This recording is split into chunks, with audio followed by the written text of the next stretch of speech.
জাতীয় বিশ্ববিদ্যালয়ের অধীনে অনার্স ভর্তিতে ১ ঘন্টায় ১০০ এমসিকিউ কীভাবে তোমরা ভরাট করতে পারো সেগুলো নিয়ে আমরা কথা বলবো।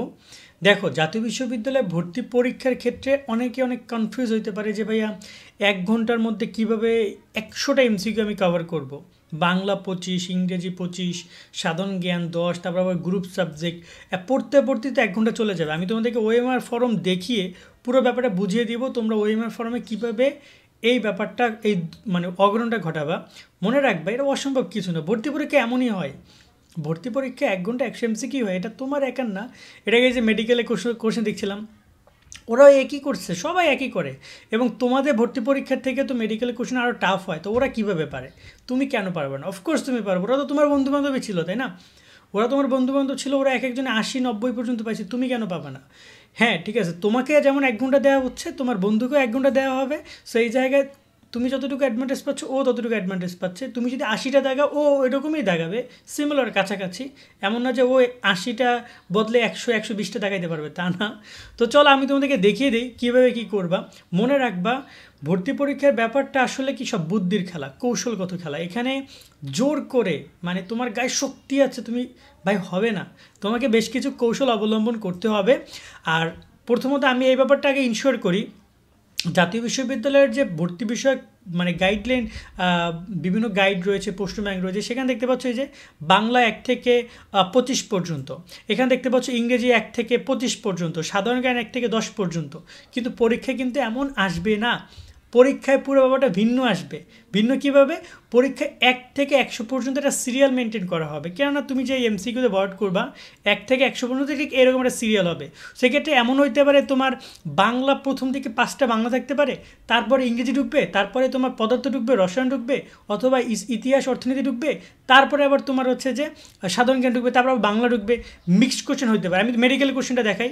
এই যে দেখতে পাচ্ছ প্রথম দিকে তারা কিছু কোশ্চেন রেখেছে, পদার্থ রসায়নের কোশ্চেন, এখানে ইংরেজি কোশ্চেন, তারপর আবার রসায়ন, তারপর আবার এখানে ৬ নম্বর সাধারণ জ্ঞান, তারপর আবার ইংরেজি, তারপরে আবার জীববিজ্ঞান, তারপরে আবার রসায়ন, তারপরে আবার পদার্থ, তারপরে আবার তোমার হচ্ছে যে ইংরেজি, তারপর আবার বেশ কয়েকটা বাংলা কোশ্চেন তারা রেখেছে। ব্যাপারটা বুঝছো? এরকম মিক্সড কোশ্চেন হবে তোমাদের। তো কীভাবে তোমরা কী করবা চলো আমি তোমাদেরকে দেখিয়ে দিই। শোনো, মনে রাখবা, আবারও বলছি কৌশলী হইতে হবে। সো এই জায়গায় ওরা যেটা করে, নর্মালি তুমি যখন তোমার ওএমআরে তোমার রোল নাম্বার এবং সামথিং যা আছে, এটা কিন্তু একটা নর্মাল আমি তোমাদেরকে দেখাচ্ছি ১০০টা এমসিকিউ আছে তাই। বাট জাতীয় বিশ্ববিদ্যালয় ওএমআর ফর্ম এমন নাও হইতে পারে, ওএমআর ফর্মটা আমি অনেক খুঁজলাম পাইলাম না কোথাও, তাই বাট এরকমেরই হবে ১০০ কোশ্চেনের যে তোমার এমসিকিউ ঠিক এরকমের। আমি যদি একটু জুম করে দেখাই, তোমাদের ১-এ ৪টা, মানে প্রত্যেকটা তো ৪টা করে অপশন, এই যে ABCD, বা ওই জায়গায় তোমরা পাবা যদি প্রশ্নে থাকে তোমার ক খ এরকমের থাকবে, ক খ গ ঘ, ওকে। ঠিক এরকম একটা এমসিকিউ শিট তোমরা পাবা, যেখানে তোমাকে এখানে টোটাল ১০০টা সিরিয়াল দিবে। সেটা এমন হইতে পারে, এক্ষেত্রে আমি এইটা তোমাদেরকে দেখাচ্ছি কারণ এখানে রোল নাম্বার আছে, আর এই শিটটা কোনো রোল নাম্বার নাই, তাই আমি তোমাদেরকে এই শিটটা দেখাচ্ছি না। আর ঠিক এরকমভাবে তোমরা তোমাদের নাম্বারটা অবশ্যই ইংরেজিতে পাবা, কিন্তু ভিতরের অপশনগুলো ক খ গ ঘ এগুলো তোমরা বাংলায় পাবা। কিন্তু আবার দেখা যায় যে ইংরেজির ক্ষেত্রে এখানে তোমার ABCDও আসতে পারে। সো এক্ষেত্রে তোমাকে কোশ্চেনের ভিতরে ফরম্যাটটা ABCD অথবা এটার মতো ক খ গ ঘ যে কোনোটাই দিতে পারে, এখানে কনফিউজ আর কিছু নাই। ক হইলে A, খ হইলে বি, গ হইলে সি, আর ঘ হইলে ডি। এটা একটা নর্মাল ব্যাপার, আশা করি বুঝো। এবার আসলে তোমরা কী করবে, অনেকেই বলে যে ভাই আগে কোশ্চেনটা দেখবো। হ্যাঁ, কোশ্চেন দেখো, কিন্তু তার সাথে সাথে তুমি ভরাটও করে ফেলবা। যখনই জাতীয় বিশ্ববিদ্যালয় বা তোমার ভর্তি পরীক্ষায় প্রশ্ন আসতেছে, তুমি ১ থেকে যখন তুমি ১০০ পর্যন্ত তোমার ফার্স্ট ২০ মিনিট টাইম দাও এই ১ থেকে ১০০ পর্যন্ত প্রশ্নটা পড়ায়। একদম ২০ মিনিট টাইম নিয়ে, ২০ মিনিটে বেশিও লাগতে পারে অনেকের ক্ষেত্রে। সো তুমি ১ থেকে প্রথমে এই ফার্স্ট পেজে যতগুলো আসে, এখানে ৩২টা আসছে, ৩২টা পড়ো। তারপর তুমি এখানে ৩৩ থেকে আসছে ৭১ পর্যন্ত পড়ো, আবার পরে আসছে ৭১ থেকে ১০০ পর্যন্ত তুমি এগুলো পড়ো। কিন্তু এই পড়ার সাথে সাথে তোমার একটা হাত রাখতে হবে ভরাটের পেজে, উত্তরপত্রে ওএমআর শিটে।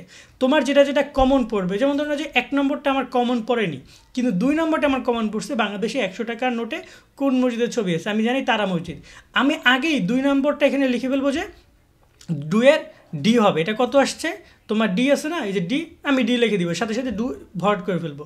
তো তুমি প্রথম ২০ মিনিটে ১ থেকে ১০০ পর্যন্ত পড়বা, তার সাথে সাথে তোমার যতগুলো 100% কমন পড়বে, একদম তুমি এক কথা উত্তরগুলো জানো, বিশেষ করে এই জায়গায় বাংলা, সাধারণ জ্ঞান, ইংরেজি এবং গ্রুপ সাবজেক্টে কিছু কিছু টপিক তোমার কমন পড়ে যেতে পারে একদম হুবাহু, মানে এক্সট্রা প্রেশার নিতে হবে না, ক্যালকুলেটার ধরতে হচ্ছে না, না কোনো কিছু করতে হচ্ছে, কোনো ক্যালকুলেশন করতে হচ্ছে না। সো তোমরা আগে 1 থেকে 100 পর্যন্ত একবার পড়বা, তার সাথে সাথে ভরাট করে ফেলবা।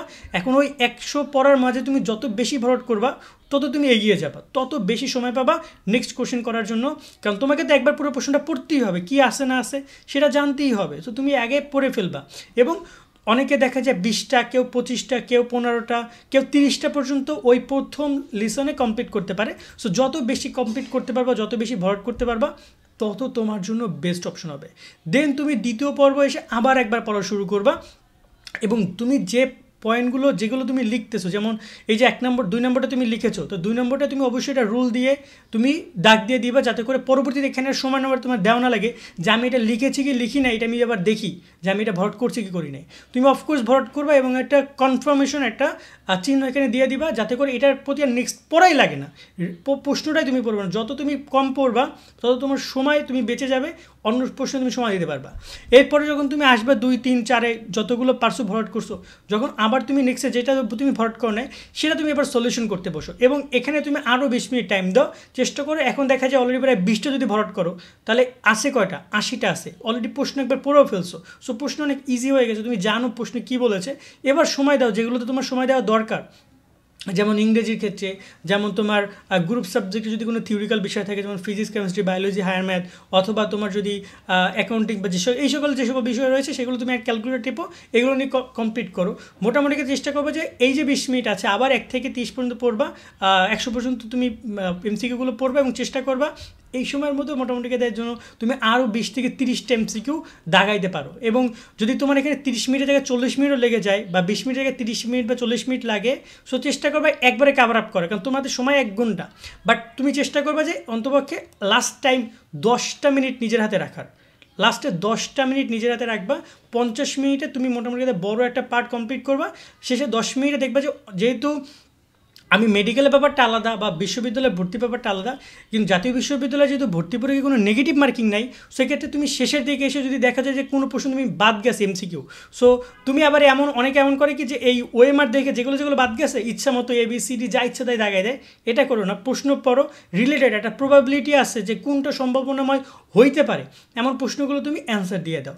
এভাবে যতগুলো প্রশ্ন হয় তুমি অ্যান্সার করে লাস্টের 10 মিনিটে সে যদি 15টা 20টা থাকে, মনে রাখবা যে এখানে তোমার সব প্রশ্ন হবে না, সব প্রশ্ন একদম 100তে 100টা কমন পড়বে না, 100টা 100টা অ্যান্সার করতে নাও পারতে পারো, কিন্তু তোমার জন্য ভালো নাম্বার আসে যেহেতু 35-এ পাস। সো চেষ্টা করবা প্রথম 20 মিনিটে 35টা অন্তপক্ষে এমসিকিউ একবারে কমপ্লিট করার জন্য, তাহলে খুবই ভালো। সেকেন্ড টার্মে তুমি চেষ্টা করবা আরও মোটামুটি 35টি কনফার্ম করার জন্য। তো 70 থেকে 80টা যদি তোমার এমসিকিউ হয়, তুমি এটা ভালো নাম্বার পেতে যাচ্ছ, যদি 70 থেকে 80টা এমসিকিউ তোমার কারেক্ট হয়, যেহেতু কোনো নেগেটিভ মার্কিং নেই। সো 80টা হলে 80 মার্কই পাচ্ছ, 70 হলে 70 মার্কই পাচ্ছ, 70 থেকে 80 ইটস এ গুড নাম্বার। আর বাকি যে 20টা ওটা অনেকের ভুল যায়, অনেকে পারে না, অনেকে কমন পড়ে না, অনেকে অ্যান্সার করতে পারে না। সো এই জায়গায় সেই বিষয়গুলো মাথায় রাখবা। তবে শেষের দিকে আইসে যদি একদম দেখে যে কোনো টাইম নেই, 1-2 মিনিট আছে, তখন তুমি ওই প্রসেসটাই করো যেটা আমি বলছিলাম, যেটা না করতে, যে লাস্টের দিকে এসে যা ইচ্ছা তাই ভরাট করে দিও, বাট খালি রেখে আইসো না, যেহেতু নেগেটিভ মার্কিং নেই। সেক্ষেত্রে লাস্ট মিনিটে হইলো যতগুলো এমসিকিউ বাকি থাকবে সেগুলো নিজের একটা সুবিধার মতো যা মনে চায় ভরাট করে আইসো, সেক্ষেত্রে তোমার নাম্বার যেহেতু কাটতেছে না, তোমার ভরাট করা উচিত হবে। কারণ যদি বাই চান্স 2-1টা যদি ফাপড়ে লাইগা যাইতেও পারে, বাট যে সকল জায়গায় নেগেটিভ মার্কিং আছে সেখানে তোমাকে বুঝে ক্যালকুলেট করতে হবে, উল্টাপাল্টা দেখানো যাবে না বলে আমি মনে করি। আশা করি তোমরা বিষয়টা বুঝেছো 1 ঘন্টার মধ্যে কীভাবে কী করবা। আর মনে রাখবে এটা অসম্ভব কিছু নেই, এটাই ভর্তি পরীক্ষা নিয়ে এভাবেই ভর্তি পরীক্ষা হয়। সো তোমাকে এটা সুপার ফাস্ট হইতে হবে, আর কিছুই না। এর থেকেও কঠিন ভর্তি পরীক্ষা হয়, যেহেতু নেগেটিভ মার্কিং থেকে ওদের মাথায় প্যারাও থাকে যে আমি ভুল দেখাচ্ছি কিনা, যেহেতু তোমাদের ন্যাশনাল ইউনিভার্সিটি সেটা নেই, তো তোমরা একটা অ্যাডভান্টেজে রয়েছো। আশা করি বুঝেছো। তারপর যদি কোনো প্রশ্ন থেকে কমেন্ট করতে পারো, জানাতে পারো, চেষ্টা করবে সে বিষয় নিয়ে কথা বলার। ভালো থাকবে সকলে, আল্লাহ হাফেজ।